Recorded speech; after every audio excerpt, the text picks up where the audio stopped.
Banyak orang mengira untuk menjadi leader atau menjadi pimpinan di sebuah perusahaan ataupun di sebuah organisasi itu butuh kecakapan yang luar biasa.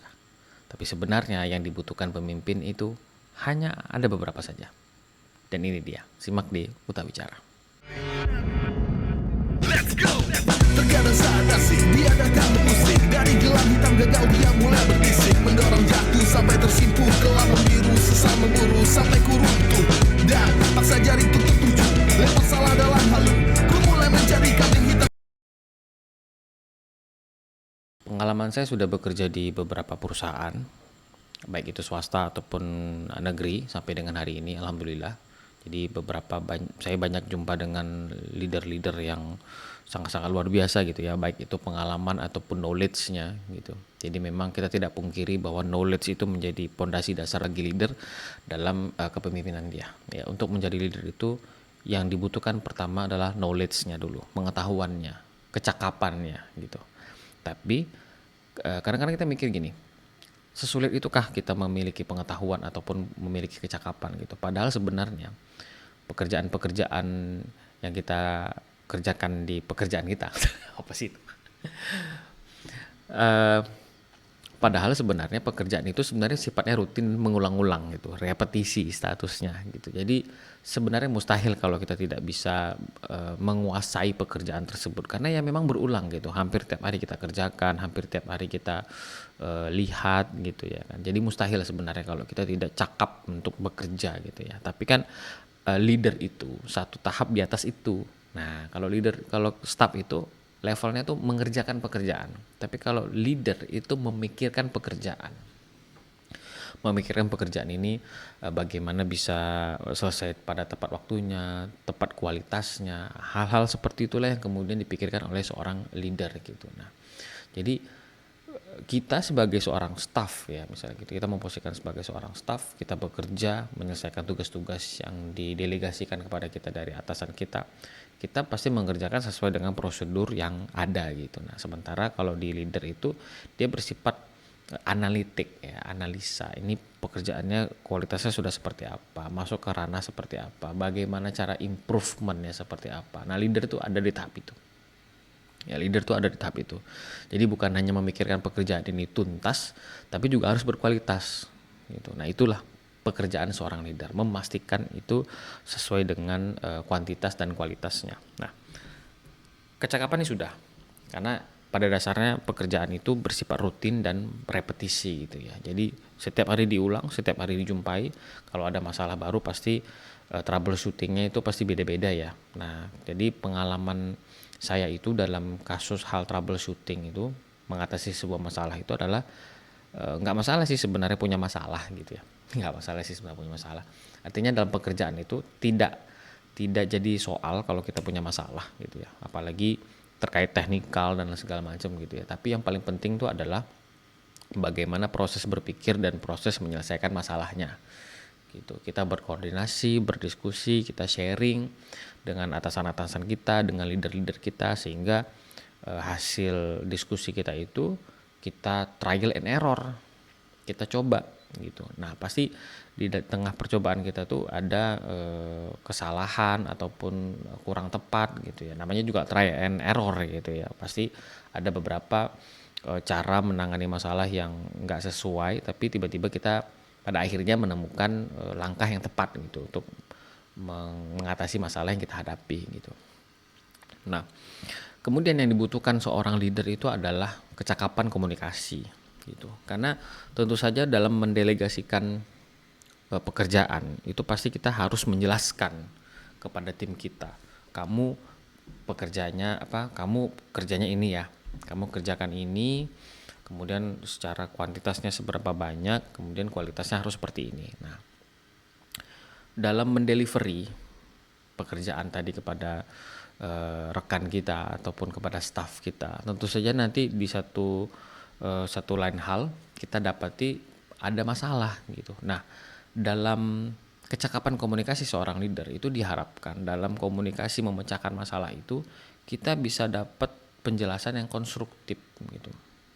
Atasan saya sebelumnya, leader saya sebelumnya itu, beliau ketika saya utarakan sebuah masalah, beliau menjelaskan tuh dari basic banget.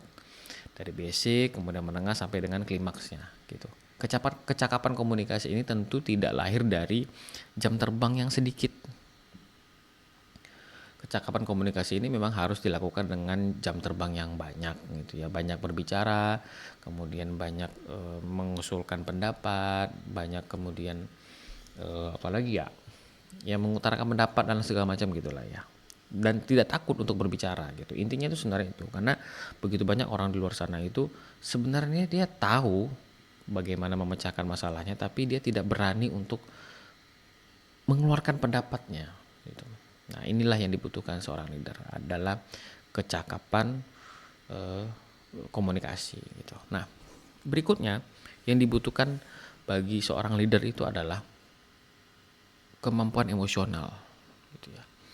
Kemampuan emosional ini meliputi bagaimana kita menghadapi staff-staff kita atau pegawai-pegawai kita atau karyawan-karyawan kita gitu ya, yang ada di bawah tanggung jawab kita itu, ketika kondisi kita memang sedang tidak baik-baik saja gitu. Ketika mungkin ada urusan rumah atau punya masalah sama rekan-rekan kita yang ada di kantor gitu. Nah, ini menjadi penting bagi seorang leader untuk bisa menguasai dirinya sendiri sehingga tidak terikut dalam urusan yang di luar pekerjaan kantor gitu. Nah, hal berikutnya yang dibutuhkan seorang leader itu menurut pengalaman saya adalah bagaimana seorang leader itu bisa mengapresiasi tanggapan ataupun usulan ataupun pendapat dari anggota timnya gitu. Karena saya pernah menjumpai seorang leader itu yang dia mampu untuk mendengarkan, tapi karena memang memiliki emosional yang tidak tertata dengan baik gitu, sehingga cara beliau mengapresiasi timnya itu tidak pada tempatnya. Misal saya mengusulkan, Pak, bagaimana kalau bisa jalan ini dibuat aspal semua yang hot mix level Formula One misalnya gitu.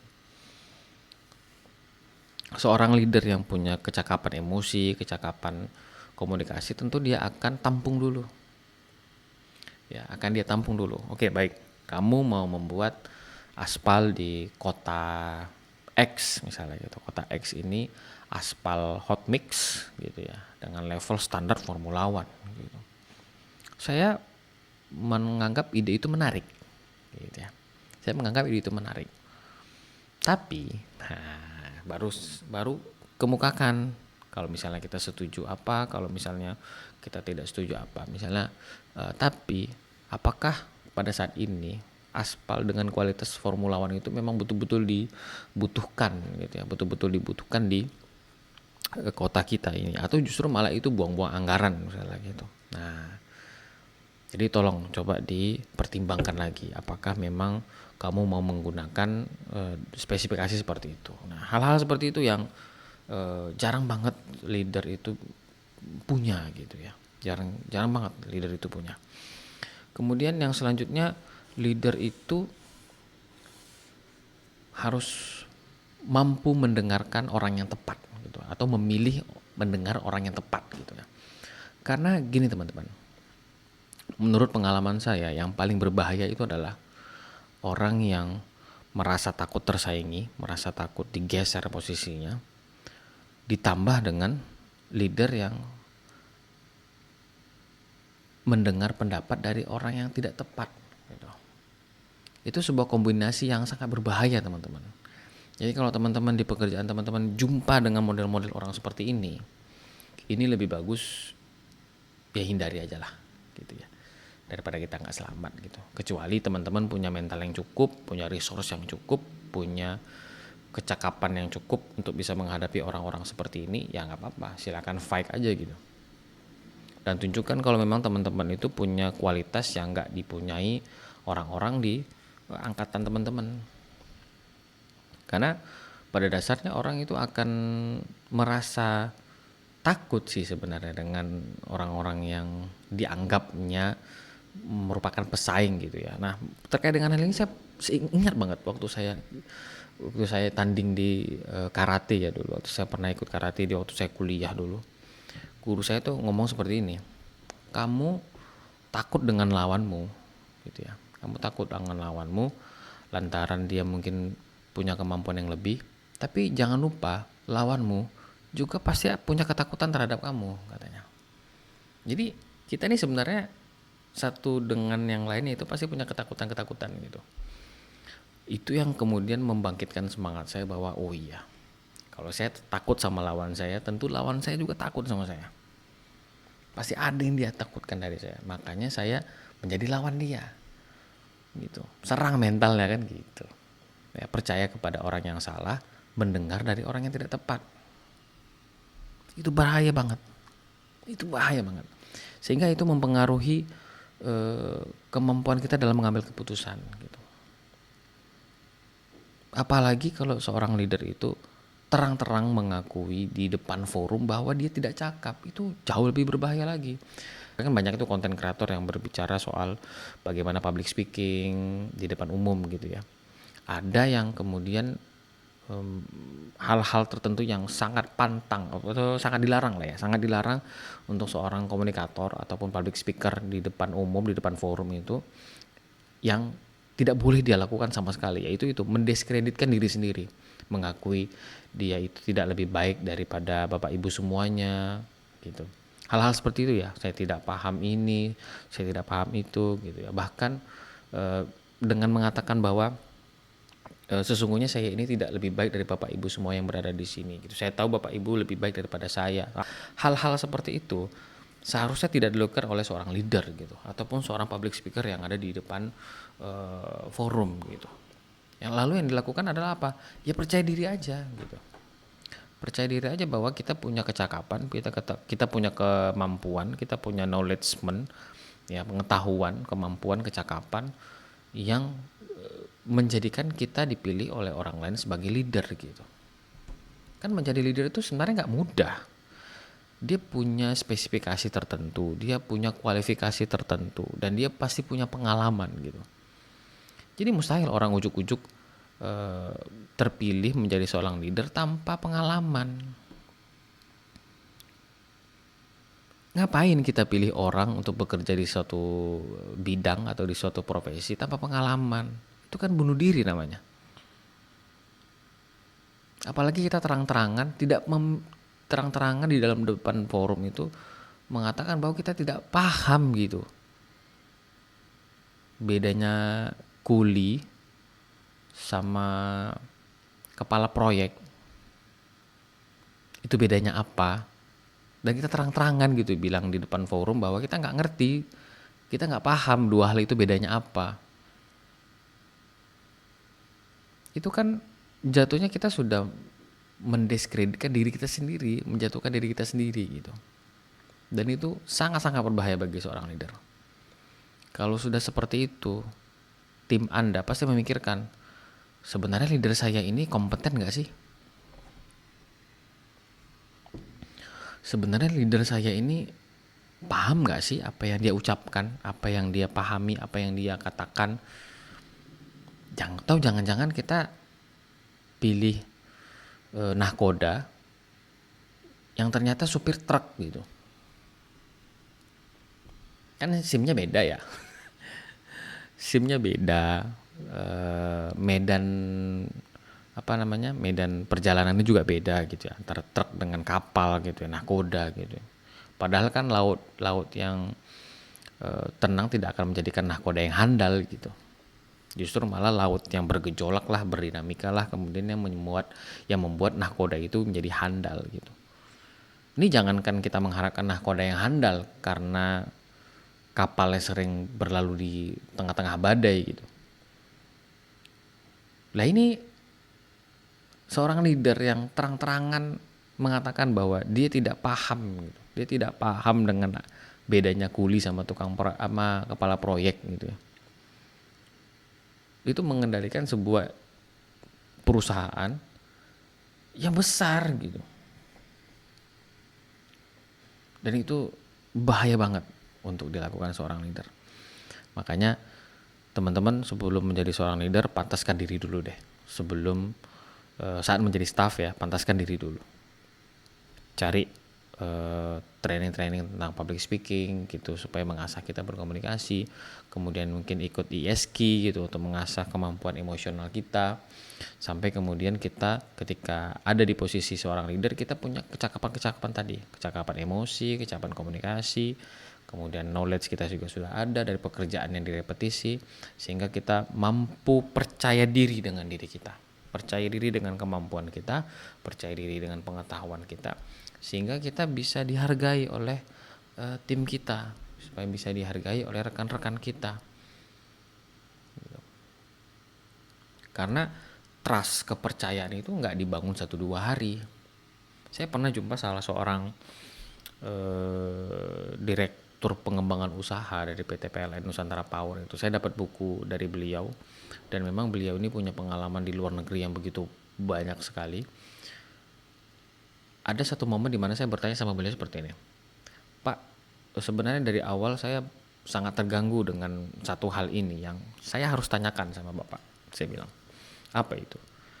Bapak kan lama nih kerja dengan ekspatriat gitu ya, dari luar negeri, karena beliau memang di sektor energi yang keliling dunia gitu, di bidang elektro kalau saya nggak salah.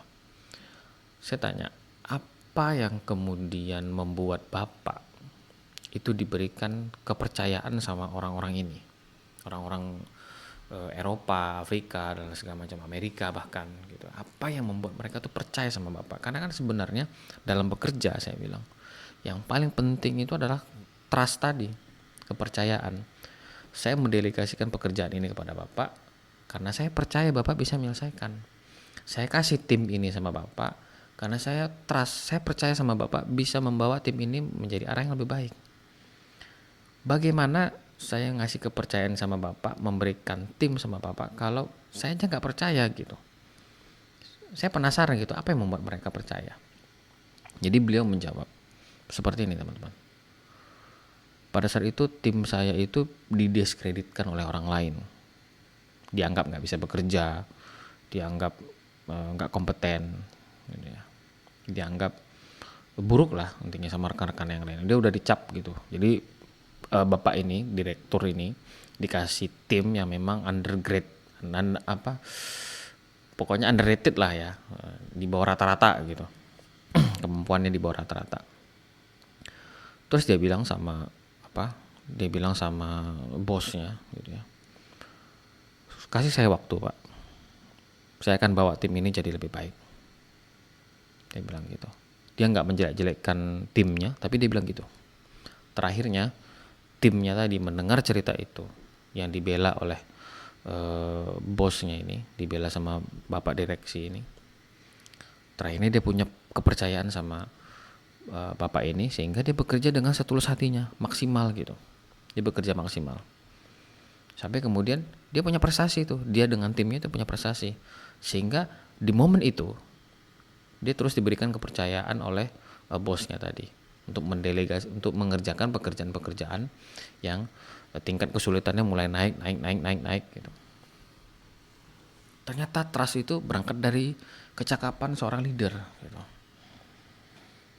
Bagaimana kemudian dia mengolah timnya, bagaimana dia mengkomunikasikan pekerjaan, dan bagaimana dia membuat tim ini bisa jadi lebih baik gitu. Ternyata dari situ, teman-teman. Dan bagaimana ketika teman-teman tidak menjumpai leader yang cakap gitu ya.